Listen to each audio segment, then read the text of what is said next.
Hello friends, welcome to Aurobindo classes. Today we are going to discuss the current affairs of 11th and 12th of December 2022.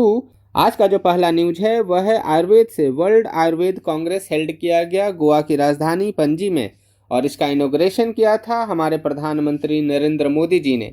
And sequence की यदि बात करें तो यह 9th world Ayurveda Congress था और इसे ऑर्गेनाइज किया था वर्ल्ड आयुर्वेदा फाउंडेशन ने और इस बार का थीम था Ayurveda for one health. Modi ji ने दो इंस्टीट्यूट का भी इनॉग्रेशन किया। First institute was national institute of Unani medicine Ghaziabad and जो दूसरा इंस्टीट्यूट था वह है national institute of homeopathy in new Delhi.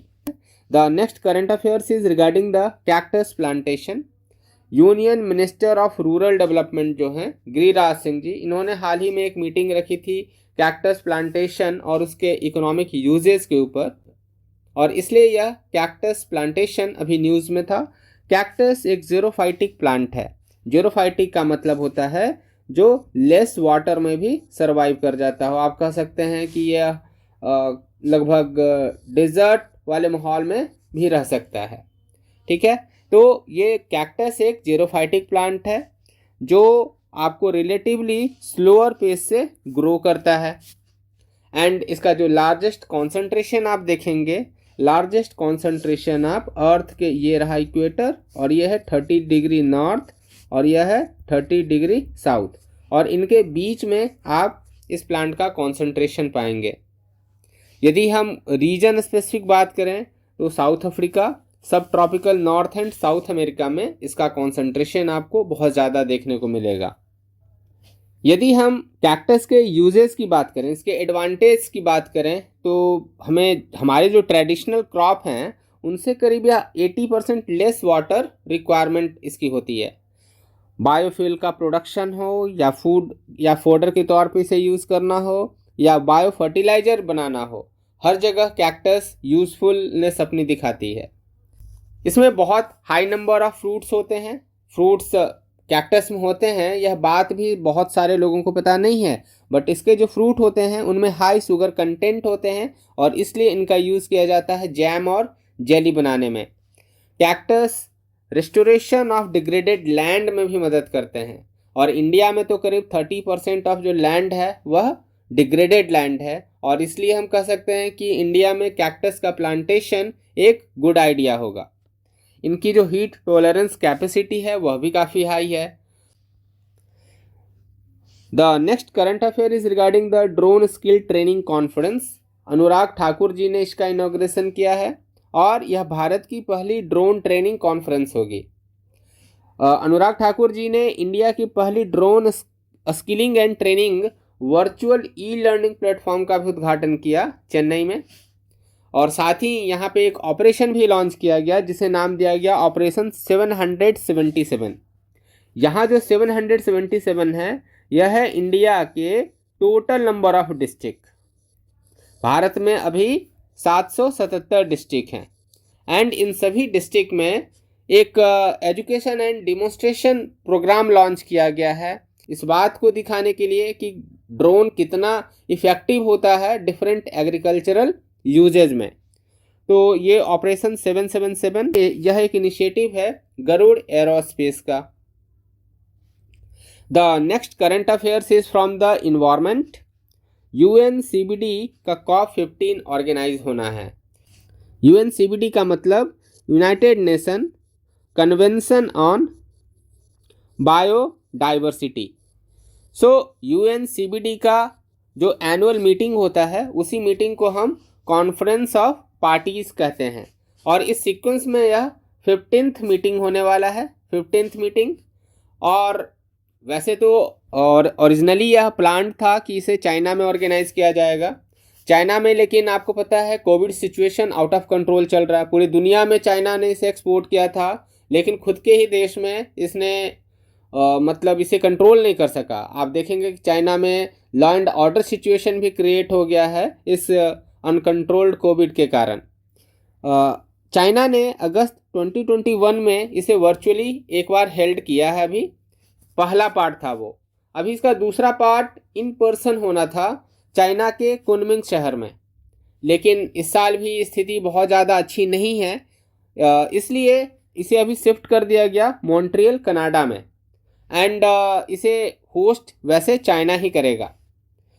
हम बात करें यदि इसके मेंबर स्टेट्स की, तो यूनाइटेड नेशन के सारे मेंबर जो हैं वह यूएनसीबीडी के भी मेंबर हैं, सिर्फ एक देश को छोड़ के, वह है यूनाइटेड स्टेट्स ऑफ अमेरिका। यदि हम बात करें दुनिया में हो रहे इन्वायरमेंटल समिट्स की, तो इसकी शुरुआत आप देखेंगे तो 1972 में होती है। 1972 में इसकी शुरुआत होती है United Nations conference on human environment से, UNCHE इसे कहते हैं, जो कि स्टॉकहोम में हुआ था। यह पहला मेजर इंटरनेशनल मीटिंग था जो कि इन्वायरमेंट के प्रॉब्लम से रिलेटेड था। 1987 में एक दूसरा समिट होता है। इसे यहाँ एक प्रोटोकॉल साइन किया जाता है जिसे हम मॉन्ट्रियल प्रोटोकॉल कहते हैं। मॉन्ट्रियल कनाडा में है और यह प्रोटोकॉल था on the substances that deplete the ozone layer. Ozone layer का जो डिप्लीशन था वह एक मेजर प्रॉब्लम के तौर पे दुनिया के सामने आया था और उसे कंट्रोल करने के लिए मॉन्ट्रियल प्रोटोकॉल को साइन किया जाता है टू एलिमिनेट केमिकल्स जो कि स्ट्रेटोस्फेयर के ओजोन को हार्म कर रहे थे। और इसके बाद आता है लैंडमार्क 1992 का रियो अर्थ समिट। और इस समिट से हम देखते हैं तीन चीज़ें उभर के आती हैं। पहला, United Nations framework convention on climate change, दूसरा कन्वेंशन ऑन बायोलॉजिकल डाइवर्सिटी, और तीसरा United Nations convention to combat desertification. So ये तीन चीज़ें आती हैं। अभी हम पहले देखते हैं United Nations convention on biological diversity के ऊपर।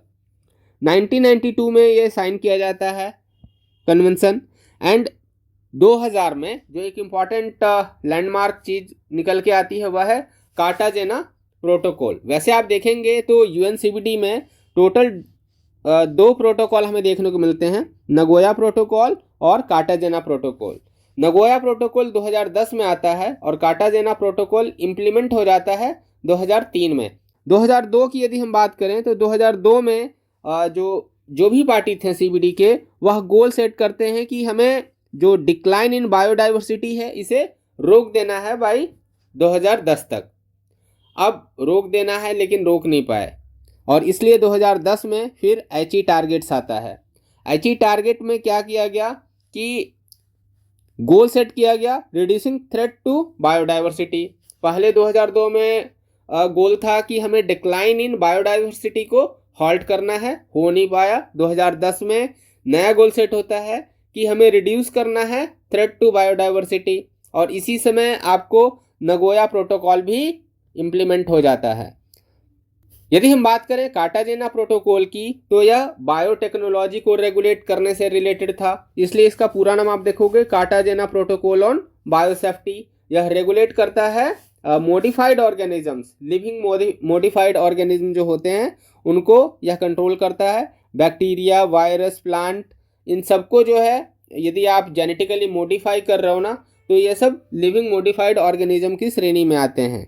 United nation framework convention on climate change के बारे में, तो 1997 में लैंडमार्क क्योटो प्रोटोकॉल साइन किया जाता है to limit the greenhouse gas emissions, है ना।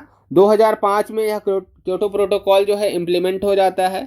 2009 एक ऐसा साल था जिस साल इंडिया, चाइना समेत अदर जो मेजर डेवलपिंग कंट्रीज थे वह राजी हो जाते हैं कि भाई साहब हम भी अब ग्रीन हाउस गैस इमिशंस को लिमिट करेंगे।